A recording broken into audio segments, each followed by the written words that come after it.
Thank you, Mr. Speaker. Thank you, Mr. Speaker, sir, for this opportunity.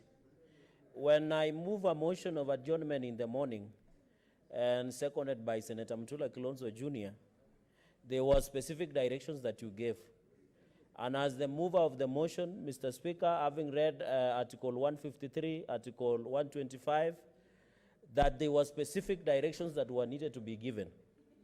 In the spirit, what Kofi Annan said, and I like Senator Watangula said, he said, in the words of Kofi Annan, you don't know the value of something until you lose it. I empathize and sympathize with colleagues that have been arrested. I have been intimidated and arrested before. I can imagine the speed that Senator Malala is approaching Nakuru. It is not a good speed. I went through Kakamega, Bungoma, up to Kisumu. And I'm telling you, that car does not have brakes. So, Mr. Speaker, the other day I was arrested somewhere in Gong Road. And thanks to Senator Okongo Mugeni and most of the learned seniors here, they came. I was being taken there like an ambulance. So, Mr. Speaker, there was a specific instructions, Mr. Speaker, that you gave. You said the Committee on Security should come back with information and directions that you have taken. Mr. Speaker, for the sake of continuity, and I want to support the leader of minority, let us dispose of the feedback and the report of the National Security Committee chaired by Senator Haji.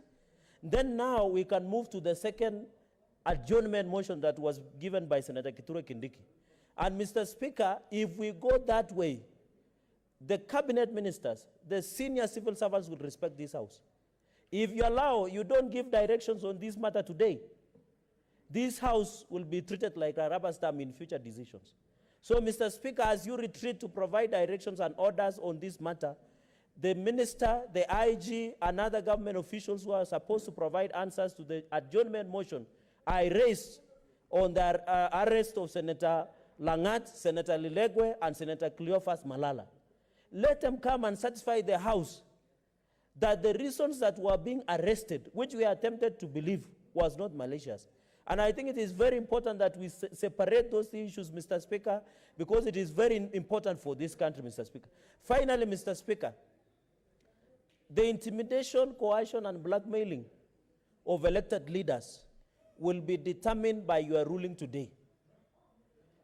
You know, they say, there is a paraphrasing, someone said in this house in the morning, that when they came for the Jew, I did not speak because I was not a Jew.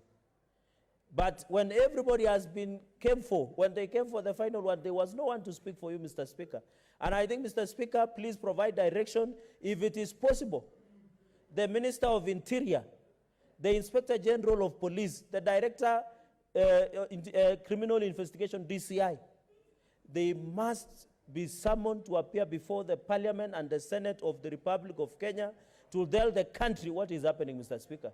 It was disheartening to see senators peeping out like prisoners in their own houses, Mr. Speaker. And will not, let me say for the record, I am the champion of this revenue formula on 1 man, 1 vote, 1 shilling.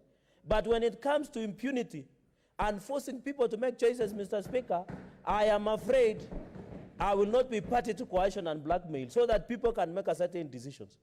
I want 1.4 billion. I want 1.4 billion to go to Nandi County, but I don't want blood and to be spilled for the people of Nandi to gain. Let us make a decision where everybody is comfortable to make the decision. And that is why in the morning, in my own wisdom, I move an adjournment for the sake of our colleagues, Mr. Speaker. So, Mr. Speaker, let us allow the House and the Senate as a House to make these decisions based on their own comfort, not under coercion, intimidation, blackmail. And you know, Mr. Speaker, personally, I am not afraid to be arrested. I have been arrested 4 times. I know what to do when I'm being arrested. I know quite a number of DCIOs and officers. I know how to talk to them nicely to ensure I get nice food. I don't fear arrest, but what I'm saying, please don't use this privilege. There should be a parliamentary privilege that our colleagues must be protected from, Mr. Speaker. Mr. Speaker, you are not on trial. But the decisions that you will make today will go in the history and also history of this state. Mr. Speaker, somebody said, and I think he's a good reader of the Bible, that do not fear those who kill the flesh only, but fear those who take flesh and the soul. Mr. Speaker, give direction to this House, summon the Minister of Interior, summon the Inspector General of Interior. By the way, Mr. Speaker, as I conclude, the Inspector General of Police is an appointee of this House. We vetted him.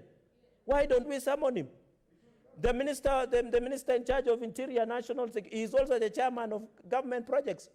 How can he disobey the House that he needs to partner when he's coordinating national government projects? Okay. Yeah, Mr. Speaker. Mr. Speaker, you need to rule on the adjournment motion that I gave. Mr. Speaker, make us proud once again and make Senate great again. Thank you, Mr. Speaker.